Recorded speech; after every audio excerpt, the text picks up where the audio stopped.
السلام عليكم ورحمة الله وبركاته. أهلا وسهلا بحضراتكم. ألف مبروك لمنتخب مصر.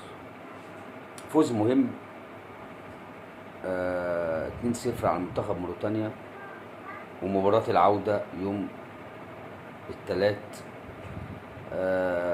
طبعا يا جماعة، أنا شايف إن المنتخبات أو الفرق اللي بيواجهها كابتن حسام هو مرزق، بس انا قلقان لا نتصدم صعود افريقيا، صعود كاس العالم، نتصدم بمستوى المنتخب. احنا مش عارفين نحكم على يعني المنتخب، هل اذا كان المنتخب كويس نتائجه اللي ما يتفرجش يقول لا ده نتائج مبهره من ساعه ما كابتن حسام مسك. ده احنا ما خسرناش الا مباراه واحده، وكل المباريات فوز وتعادل.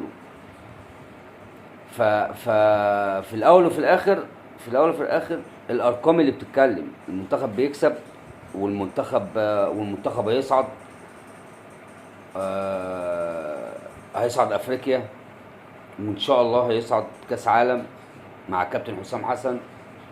طبعا انجاز يضاف لكابتن حسام وجهازه الفني. الفرق ضعيفه جدا، ضعيفه. انا بصراحه انا بتفرج على المنتخب، يعني منتخبات لقطه انك تعمل اي حاجه في الكوره عليهم، انك تنفذ اي حاجه في الكوره عليهم. انا مش عارف ايه اسم المنتخب.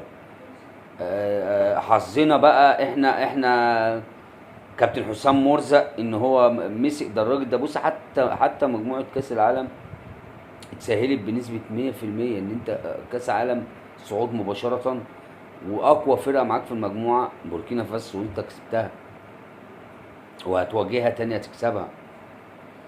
فالف مبروك للمنتخب، ونتمنى ان احنا ما نتصدمش باداء مغاير للاداء اللي احنا بنشوفه، لان انا شايف ان احنا لو واجهنا منتخبات اقوى، العمليه هتبقى اصعب كتير على المنتخب المصري.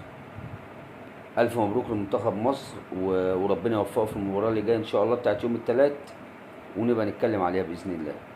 السلام عليكم ورحمه الله وبركاته.